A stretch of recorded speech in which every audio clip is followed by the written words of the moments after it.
Welcome to the brief from Mesh, the show where Mesh's team sits down with the experts shaping the future of digital finance. Very busy 12 months that we've just had. We've seen so many stablecoin announcements, not just from digital native players like Arc from Circle or Tempo from Paradigm and Stripe, but obviously we've also seen developments from JPMorgan with their deposit tokens, reports of Zelle exploring. Can you just talk us through what changed in the past 12 months to really cause this wave to occur? That's a great question. And I do think that three forces have converged simultaneously, which has created this big bang effect, right? This regulatory signal around clarity around the Genius Act and its framework is certainly giving confidence to the space and to enterprise level companies to start to lean into this. It's also creating a tremendous amount of competitive anxiety. And there's an acknowledgement that this is where the puck's going and we need to be prepared. So I think that's also really changed a lot of the momentum. And finally, there's actually a genuine product market fit emerging in B2B payments. And we've seen that in the huge and vast numbers of stablecoin cross-border institutional payments really just continuing to break records on a quarterly basis. I think that's exactly right. And it's interesting what you say about it from a competitive position, because I think something I hear people talk about a lot is this offensive or is it defensive on the part of the traditional financial services industry? What is the positioning on the behalf of the challengers? And I actually think that it's both. I think that we are seeing all institutions really seeing stable coins as payment and settlement rails, and also the progression of new technologies to really being core infrastructure. And so, of course, when that happens, on the one hand, it is important from a financial stability perspective to make sure that our existing financial infrastructure, that's not going to go away overnight. But equally, if programmable money is becoming the new core infrastructure, then I think you're seeing all of the institutions really alive to the fact that they need to be participating and help shape it. And there will be a question about who controls the infrastructure of the future. And that may be different players than the ones we've traditionally seen. And so I think that actually part of that wave too is that we're at the early stages of this kind of infrastructure competition, and it is both offensive and defensive. But also, maybe one more point on this is that we've seen a lot of regulatory progress and regulatory clarity. How much do you think that matters in the end in terms of what the Genius Act did versus the competitive pressure we talked about? What you said is so spot on. I'd love to give it an exclamation point at the end of it.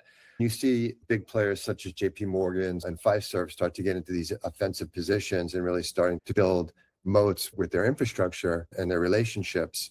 They're trying to project, I think, confidence in the space while quietly stress testing their revenue exposure. And maybe that's something we can discuss a little bit more, because that's a little bit of the wild card as they realize where the future is going and the pressures that's going to put on their margins around using the old ACH and payment systems.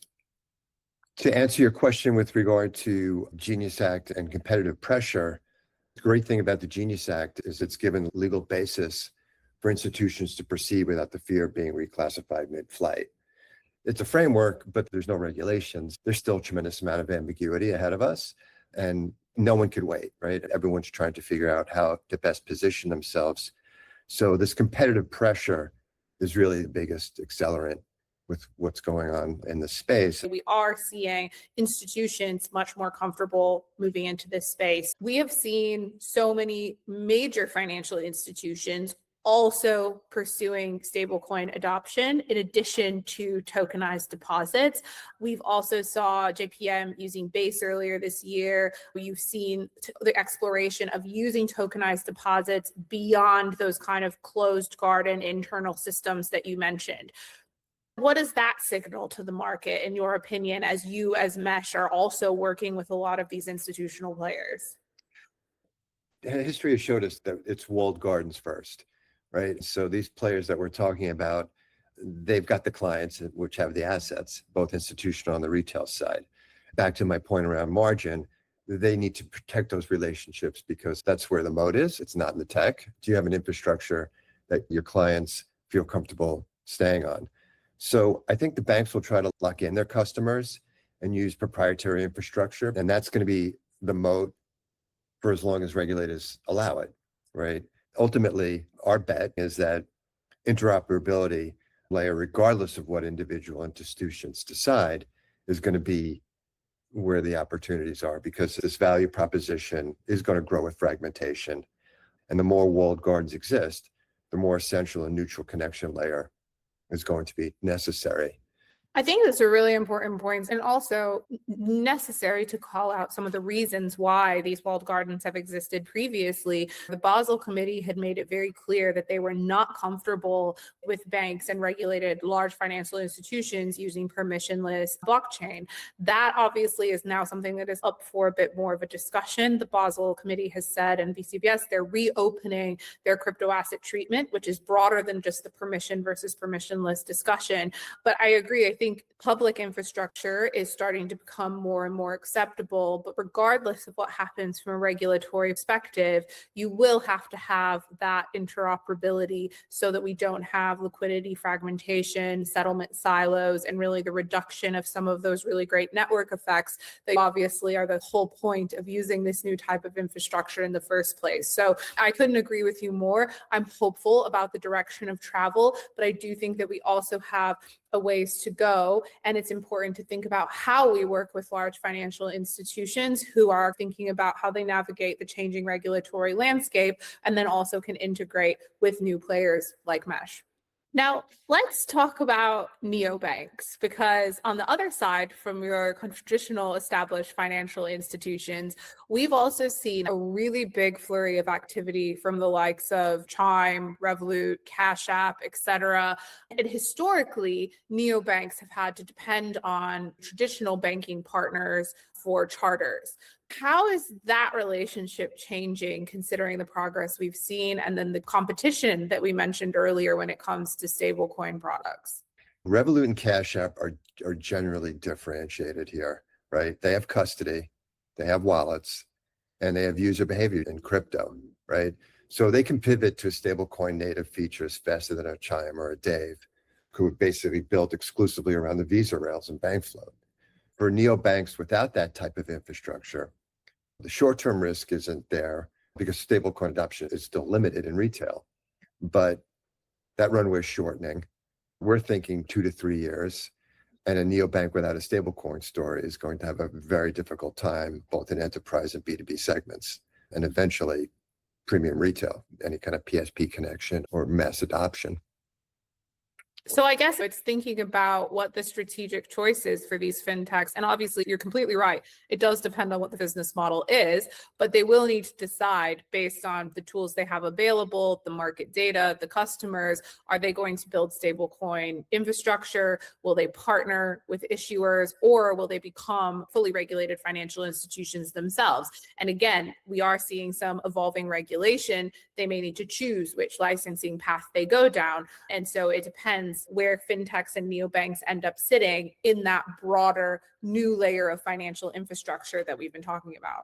The winners are going to be those who own the customer relationship, which is a tough moat to build.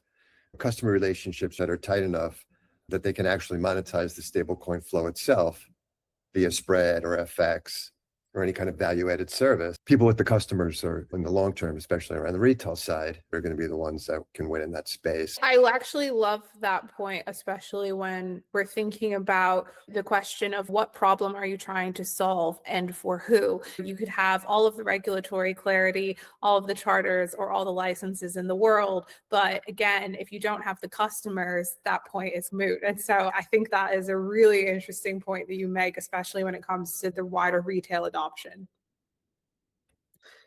So back on the chartered point.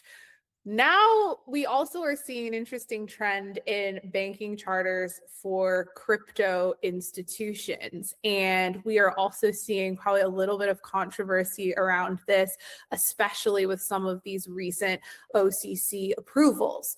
From your perspective, looking at the landscape, what's working about this and what didn't when it came to the pre-Genius path versus now like what we're seeing from the OCC today? What's working is if you got it, you have a competitive advantage, right? And you got it because A, you were smart, and B, you were well capitalized, and C, you were politically capitalized. Charters are generally hard, to say the least. not only the application process, which could take years, and political clout, it requires an incredible amount of capital and operational substance. I think there'll be a bifurcation. It can't be a solution for everybody, and I don't think it will be a solution for everybody, right? So there'll be, I think, a very small number of well-capitalized neobanks, like the Revoluts, potentially Cash Apps. They'll pursue charters. A couple have gotten some. And I think the rest are going to try to negotiate better structured terms with partner banks, banks that have MTLs and other paths in order to be able to have transfer licenses, and also maybe pivot into more specialized niches. But I think that will be a small piece of it. Because really what we're talking about and why there's some of this controversy is it's about what level of banking regulation should apply to stablecoin infrastructure. For firms, it's access to payment rails and the new infrastructure is also equally important as then how you get regulated at the end of the day. And so I think that all of us would probably agree that some form of regulation is going to be critical. But to come back to your point, is a charter going to be the path forward for every single fintech? Most likely not. It depends on what part of the infrastructure you're trying to plug into, how you're serving your clients, and do you want to be bank-like or not? Yeah. And I think the answer for most fintechs is probably not. We don't know what the flows are going to look like, right? So we're positioning for all. But to your point, there are flows that are stable, there are exchange flows that are non-fiat flows. You can argue there are plenty of countries that will be better off without their fiat and adopting some other coin that will be more stable and more easily accessible and be able to make for cross-border movements and payments. So there's definitely a lot of unanswered questions around that. But I do think to be a player, there's definitely a huge rush for licenses right now, and people are just trying to get licensed up. My personal view is that even with Genius and while we see the rulemaking play out for Genius from the various agencies, I think the reasons why firms might still want bank charters is you could have access to central bank liquidity facilities, credibility with institutional clients. You could have some of that integration with traditional financial markets if that's where you feel your client base is, and potential access to payment systems. So I think that those will still be very attractive reasons for some firms in the long run. But as you say, you'll have to also be well capitalized in many ways in order to achieve that. But when I think about the long term, I think we are actually probably looking at more hybrid institutions as well, as we see again that convergence of the TradFi world into digital natives. And we might see some combinations of things like technology platforms, payment infrastructure, regulated financial services, and the access that capital markets have historically had. I would say the bottom line is this is a very much still an evolving space. I think that distinction that is still pretty firm between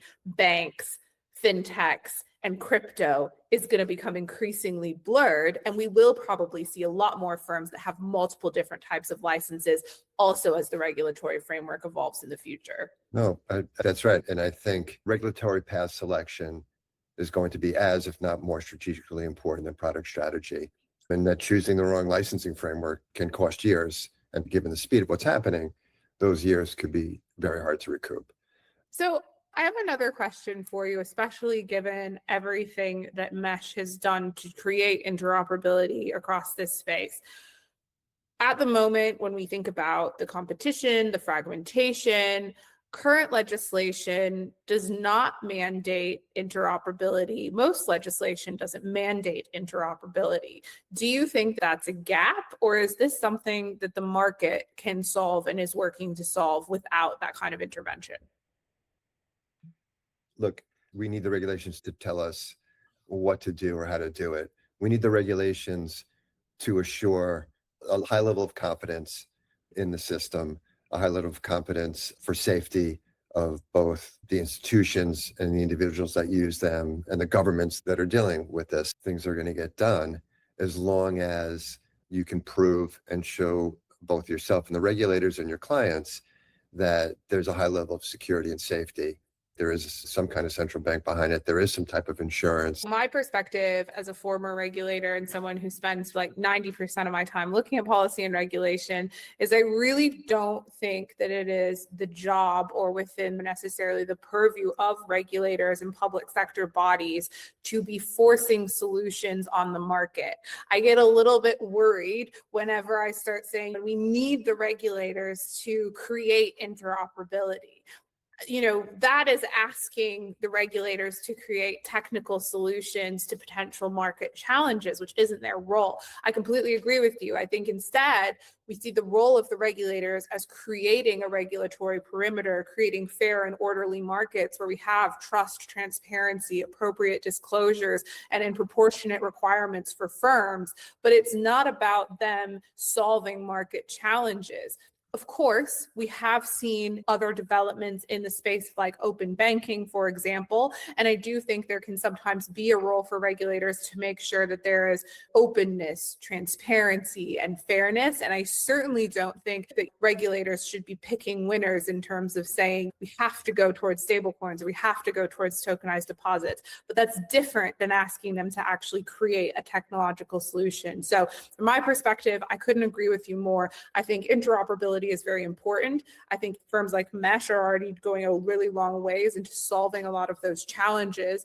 And I think it's important that the regulation and the eventual rulemakings that do come out, that they preserve the ability for firms to innovate, to have that interoperability rather than carving a set defined path of this is what interoperability looks like.